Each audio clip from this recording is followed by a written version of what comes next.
Good morning and welcome to You're 18, Now What? Thank you for joining me on this great Tuesday. I'm Dr. Catherine Gilstein and I am looking forward to empowering you with information about financial literacy. I will be posting new episodes every second and fourth Tuesday of the month, so I hope you'll keep listening. Before I get started, I want to point out a podcast that centers on rethinking mindfulness. Pay Attention provides people with an opportunity to look at what they can do each day to do a little better. So if you want to take some time for yourself to think and reflect, check out my friend and colleague, Dr. Steven Stunder, and his podcast, Pay Attention. I am so grateful for the wonderful feedback I received from my recent networking episode. I want to thank everyone who reached out. Keep connecting with me through calls, emails, and visiting my website, your18nowwhat.com, where you'll always find the latest podcast episodes. I'm excited to share that pre-orders for my book are now available, and they are set to ship around May 12th. The book contains valuable insights for yourself, a friend, a student, a child, or a grandchild. I'm so incredibly proud of this work, and I look forward to personally signing every book that's ordered through my website. This week, I'll be talking about organization. For me, it's everything. I was recently told being organized is a Capricorn thing. Who knew? I say organize everything. It will make your life less stressful, at least a little, or so I hope. For me, it does wonders. Knowing exactly where everything is and being able to have someone find something for me if I need it is such a pleasure. With many things, organization might take some time. I'm not talking about just one organizing or just one aspect. I'm talking about everything. With tax season behind us and a new quarter that began at the beginning of the month, now is a great time to get your financial documents organized. If you can get to it now, by the time tax season rolls around next year, you will have everything you need. So, what financial documents should you have? There are a lot of documents that you have that are digital. You might have some paper copies of things, and having a file cabinet, one that's waterproof, fireproof, definitely a good idea. And for those documents, very helpful. I keep both paper and digital copies of documents, not of everything, but some of one, some of another. For your digital documents, create folders in your email or on your desktop, and each month that a document comes in, file it in the respective space. If it's a hard copy, create a folder for it and file it away. You want to make sure you have everything. So what documents are necessary to keep?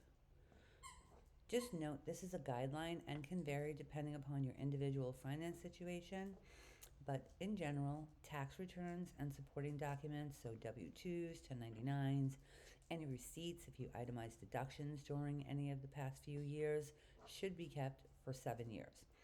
Typically, the IRS has up to 3 years to audit your information, but that can be extended up to 6 years if they have any suspicion that you might have underreported your income. So keep that in mind. Pay stubs, you only need to keep those for the current year. Once you have your W-2 for the end of that year, then you can get rid of those pay stubs. And most pay stubs are done electronically as well. Bank statements and canceled checks, that's if you still write checks, only need to be kept for a year. Unless, of course, you have a major purchase or they're related to a tax return for a particular year. If there's some kind of relation to a tax return for a receipt, you definitely want to keep that. I do still write some checks, especially if it's something related to the house and they want to charge me to use a debit card or a credit card online to pay something for the house. I am definitely writing a check. They will wait and I will save my 2.9 or 3.5% charge that they want me to pay because I'm not paying that. Investment statements should be kept as long as you hold the investments. Once you sell, you can keep those statements for 7 years as well. This will help you track any gains, losses, and taxes, especially if you have a capital loss carryover from the previous year. They're a good idea to keep.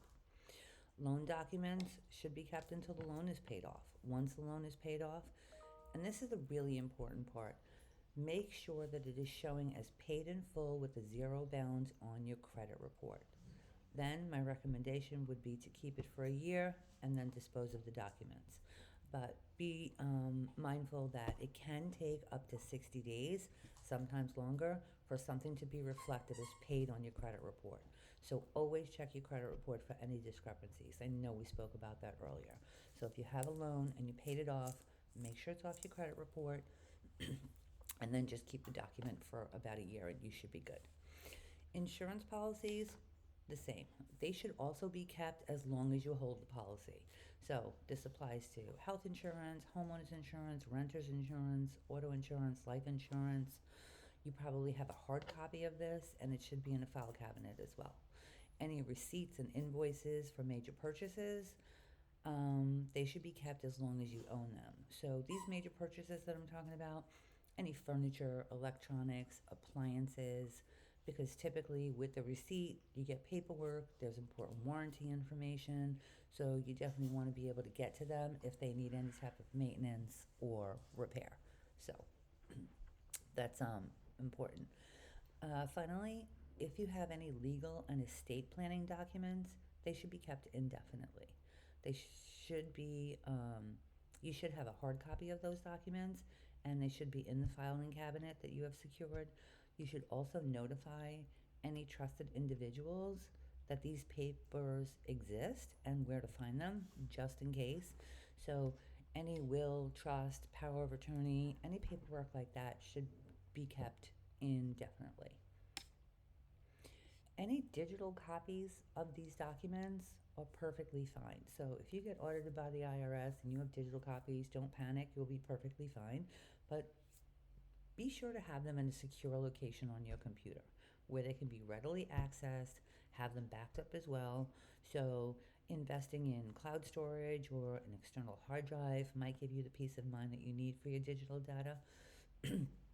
But have those folders on your desktop. The same way you have physical folders in the filing cabinet, have those folders on your desktop, and have, warranties here, insurance here, or whatever documents you need.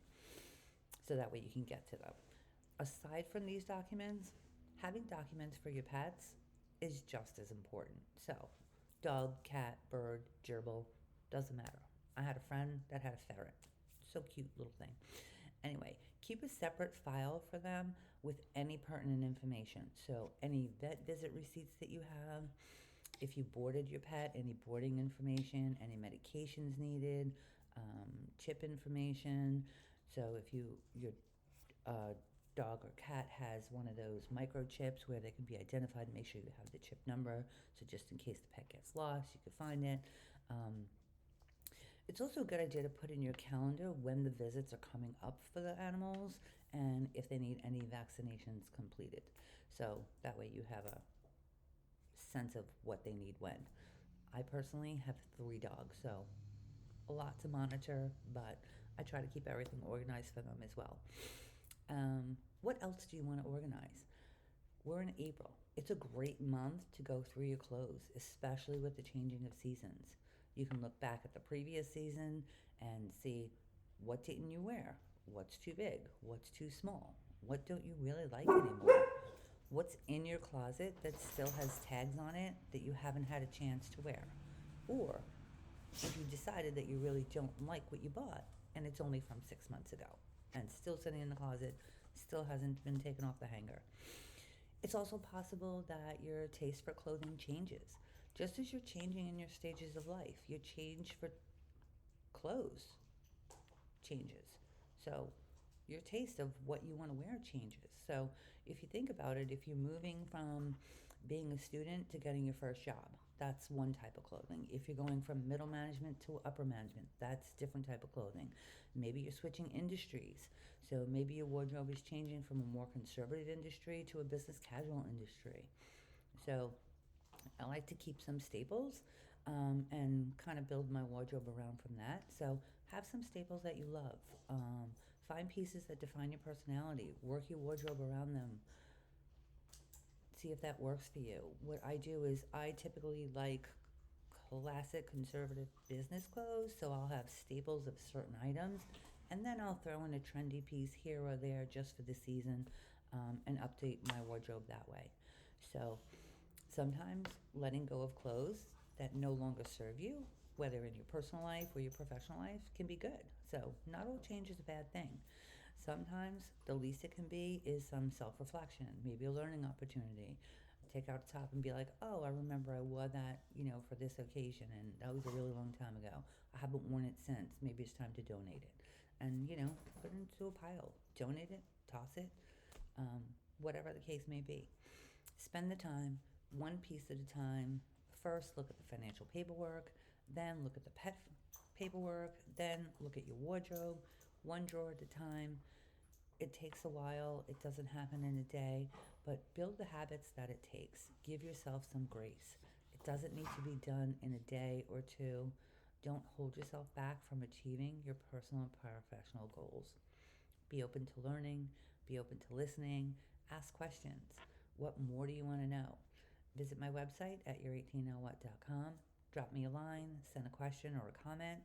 Any questions received will be responded to by either email or addressed on the next podcast. Remember, be invaluable for what you share, not what you know. See you next time on Your 18 Now What. Be sure to visit my website where you can always find the latest podcast to listen, follow, and share. Thanks for joining me. Have a great day.